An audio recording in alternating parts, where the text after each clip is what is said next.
There are mornings when the light enters the room, but something inside us takes longer to wake. You sit with your cup of tea, the same one you've held for years, and you wonder, why do some people reach their 80s with energy in their steps and laughter in their eyes, while others feel their days shrink around them?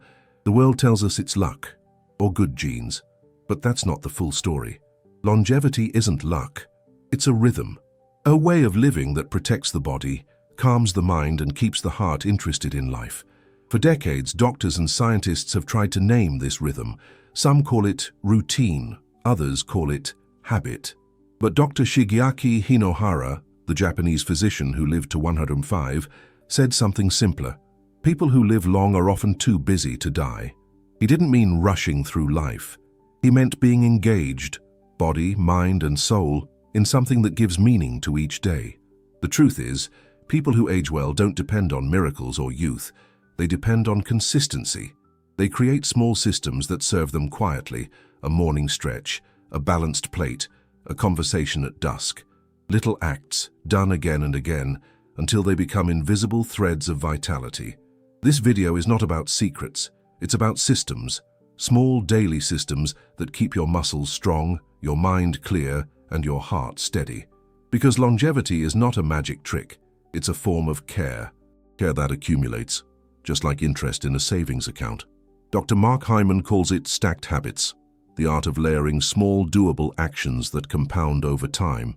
You drink water upon waking, you walk after lunch, you turn off the screens after sunset, and these micro-decisions, repeated with kindness, build an invisible shield of resilience, not against aging, but against decline. But here's the part few people say aloud. Not every longevity habit is good for everyone. What helps a 40-year-old thrive can exhaust a 70-year-old. What fuels youth may deplete maturity. That's why we'll walk together through the most popular longevity practices, fasting, walking, supplements, and social rituals, and see what truly works after 60, what's often misunderstood, and how to adapt them to the body and rhythm you have today.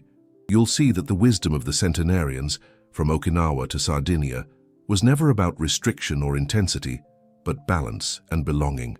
Because longevity isn't about how many years you live, but how many of those years you live as yourself, walking, laughing, remembering, still curious about tomorrow. So take a breath. This isn't a lecture. It's a quiet conversation about staying alive in every sense of the word. You don't need to be perfect or fast or young. You just need to begin, one gentle habit at a time. There was a time when skipping breakfast was called running late. Now it's called intermittent fasting. Every magazine, every podcast seems to promise sharper focus, cleaner blood, and a longer life, if only we eat less and eat later. But after 60, the body tells a different story. The metabolism that once adapted easily now moves more slowly. The muscles that once rebuilt overnight now need more care, more nourishment, more rhythm. For many older adults, copying the fasting routines of the young can feel like walking uphill with an empty backpack, lighter at first, but weakening with each step. When you stop eating for long stretches, your body must draw from its reserves. In youth, that can mean burning fat, but after 60, those reserves often come from muscle, the very tissue that protects your bones, your balance, your ability to rise from a chair without help. Science now shows that long fasting windows can raise cortisol, the stress hormone that makes you feel anxious, hungry, and tired even when you've slept. Muscles thin, energy dips, and what once seemed like discipline starts to feel like depletion. The truth is not that fasting is wrong, it's that fasting changes meaning with age. Look to the elders of Okinawa. They are among the longest living people on earth, yet none of them follow strict fasting rules. They don't count hours or skip meals. Instead, they practice what they call hara hachibu. Stop eating when you're about 80% full. Their days move in cycles of nourishment and rest.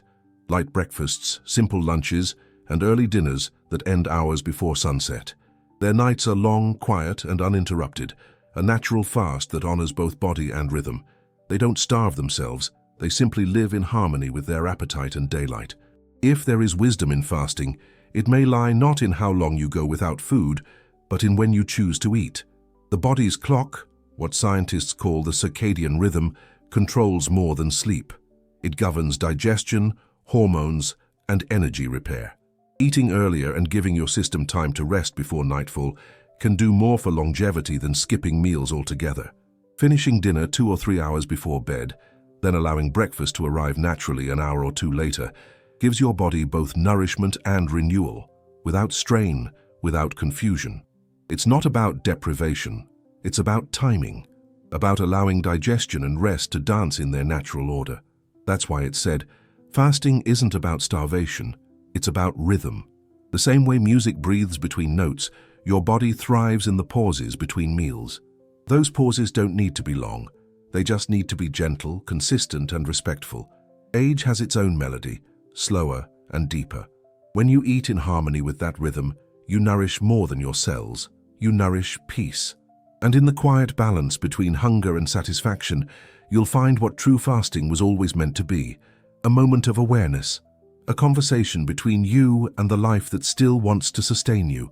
If this conversation about gentle, lasting health speaks to you, subscribe and stay close. Each week we uncover another quiet secret to aging with strength and serenity. There's a certain peace that comes with walking, the slow rhythm of your feet against the ground, the steady breath, the feeling that for those few minutes life moves at your pace again. Many believe that walking is the ultimate key to health. 10,000 steps every day, as if that number were carved in stone. But the truth is quieter and more complex. Walking is a beautiful act of maintenance, yes. It keeps the blood flowing, the lungs open, and the mind steady. Yet past 60, the body asks for more than movement. It asks for protection. With age, muscle loss accelerates. It doesn't arrive all at once, but silently, like dust gathering on an old photograph. You don't notice it until small things change. Climbing stairs becomes heavier. Carrying groceries takes effort. The knees start to tremble when you stand up too quickly. This is not weakness. It's biology. After 60, the body begins to lose muscle mass naturally, and if nothing resists that loss, it continues. Walking, though gentle and vital, doesn't challenge the body enough to rebuild that lost strength. It maintains the heart, but not the independence. It preserves circulation, but not stability. In Greece, there's an old man who still tends his garden every day. He's 82. His back curves slightly, but his grip is firm. He doesn't go to the gym, doesn't count his steps, yet his days are full of lifting, bending, pulling weeds, carrying small buckets of water. His hands are rough, but his movements are sure. Research has found that elders like him often perform better in strength and balance tests than people decades younger who only walk. The difference isn't in effort, it's in variety. Their muscles are used in all directions, trained not by routines, but by living. It's easy to think that walking is enough because it feels safe and familiar. But longevity isn't only about keeping the heart beating. It's about keeping the body capable. Muscles are our silent guardians. They hold us upright, protect our bones, and keep our blood sugar steady. Without them, even the simplest gestures, rising from bed, reaching for a cup, become challenges. Movement alone keeps you alive. Strength keeps you free. The beauty is that the body responds to attention even late in life. Muscles don't care about age. They care about being invited to work. Lifting a small pot, standing on tiptoes to reach a shelf, rising from a chair a few extra times before sitting. Each of these moments whispers to the body, you still matter. They awaken memory, resilience, and confidence. Walking is maintenance. Muscle is protection. It's the quiet armor of aging well, not built overnight, but restored step by step, action by action. The path to vitality isn't about counting strides. It's about engaging the parts of you that keep you steady when life asks you to stand tall again. There's a quiet drawer in almost every home where small bottles sit side by side, capsules, powders, tablets with names that promise renewal, collagen for the skin, B12 for energy, CoQ10 for the heart. They stand like little soldiers of hope, waiting to fix what time has softened. And yet, many who take them still wake up tired, still forget where they left their keys, still feel that their strength fades like a photograph in the sun. The question then arises, if the bottles are full, why do we still feel empty? The truth is that nutrients, when isolated, often lose their meaning. The body is not a machine that runs on single ingredients. It's an orchestra that depends on harmony. Vitamins, minerals, fiber, fats, they need one another to perform their song. A capsule may contain a nutrient, but not the environment it needs to act. Without natural companions, the oils, the enzymes, the microbes from real food, many supplements pass through the body without leaving a trace. They promise nourishment, but offer little more than suggestion. In the blue zones, those rare corners of the world where people live past 90 with grace and lucidity, supplements are nearly absent. The people of Okinawa, Sardinia, and Nicoya don't rely on pills. Their pharmacies are their kitchens. Bowls of lentils, chickpeas, and greens cooked in olive oil. Seeds, teas, fermented vegetables, broths that have simmered for hours. Every meal there is more than nutrition. It's connection, memory, and rhythm. Science now confirms what their elders always knew. Real food carries life not only in its chemistry, but in its story. Food is not only matter, it is message. When you eat something that grew under the same sun you walk beneath, the body recognizes it as kin. Bone broth does more for collagen than any powder because it arrives with minerals and warmth. Black sesame and fermented soy bring the same compounds found in expensive supplements, but they bring them in a form the body knows how to welcome. Even a simple tea, like dandelion or green, carries antioxidants wrapped in softness, not in synthetics. That's why it's often said, real food feeds your cells. Pills only suggest it. There is still space for supplements when the body needs help, but they should be guests, not hosts. The foundation remains the same as it has for centuries. Food that is whole, close to its origin, shared when possible and eaten without haste. When you nourish yourself this way, something subtle changes. Meals stop being medicine and become conversation between your body and the earth that sustains it. Each bite becomes a small act of remembering who you are and where your vitality truly comes from. In the end, longevity isn't stored in a capsule. It's simmered, seasoned, and savored, one real meal at a time. There are many forms of hunger. Some live in the stomach, others in the heart. The first is easy to feed, the second not always. After 60, many people learn this kind of hunger, the quiet one that comes when the house grows silent, when a voice that once filled the evenings is no longer there. Loneliness doesn't always shout. Sometimes it just sits beside you at dinner, invisible, patient, and heavy. Yet few things age the body faster than the absence of connection. Stress and solitude work together, gently at first, then deeply, until even the strongest spirit begins to dim. Science, with all its instruments and charts, has measured what the heart already knew. Studies show that isolation in older adults increases the risk of death more than smoking 15 cigarettes a day. It weakens immunity, dulls memory, and shortens sleep. But beyond the numbers lies something more human, the quiet erosion of joy. When days pass without conversation, the mind loses its mirrors. Without being seen, we begin to disappear, even from ourselves. Yet in places where people age beautifully, in Sardinia, in Costa Rica's Nicoya Peninsula, aging is not exile. It is belonging. The elders are not set aside, they are anchors. They lead the morning talks, tell the old stories, bless the meals. Their wisdom is not a burden but a bridge. In these cultures, life is woven together by shared presence, by hands that still reach across the table. A 90-year-old there doesn't count the years behind. They count the faces that still call their name. Modern life often forgets this truth. We chase supplements for the body but forget the nutrients of the soul. Laughter, touch, and listening. Connection doesn't require grand gestures. Sometimes it begins with a cup of tea shared over silence, or a short phone call that repeats the same stories with gentle affection. The ritual matters more than the topic. The human voice, even when ordinary, is a kind of medicine. The mind needs conversation, like the body needs movement. Both are forms of circulation, one for the blood, the other for the spirit. When we speak, we remember.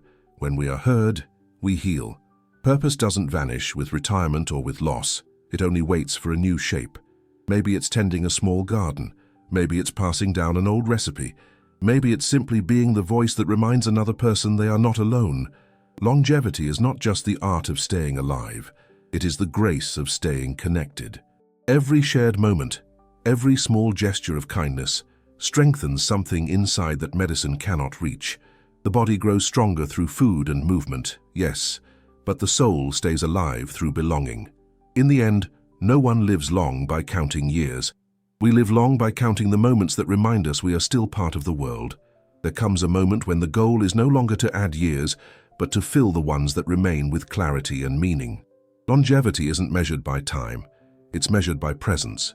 The ability to still feel like yourself, to wake each morning with something that stirs your heart and steadies your step. The truth is that aging, when lived with awareness, is not decline, but refinement. Each stage of life asks for a different kind of care. The habits that once worked in youth may no longer serve the same body. After 60, health becomes less about performance and more about rhythm. How you rest, how you nourish yourself, how you stay connected to others. Those who age well understand this quiet adaptation. They adjust, not out of fear, but out of respect for what the body now needs. Dr. Shigeaki Hinohara, who lived beyond 100, often said that energy does not come from food or sleep alone, but from purpose. He rose each morning with something to contribute, something to look forward to.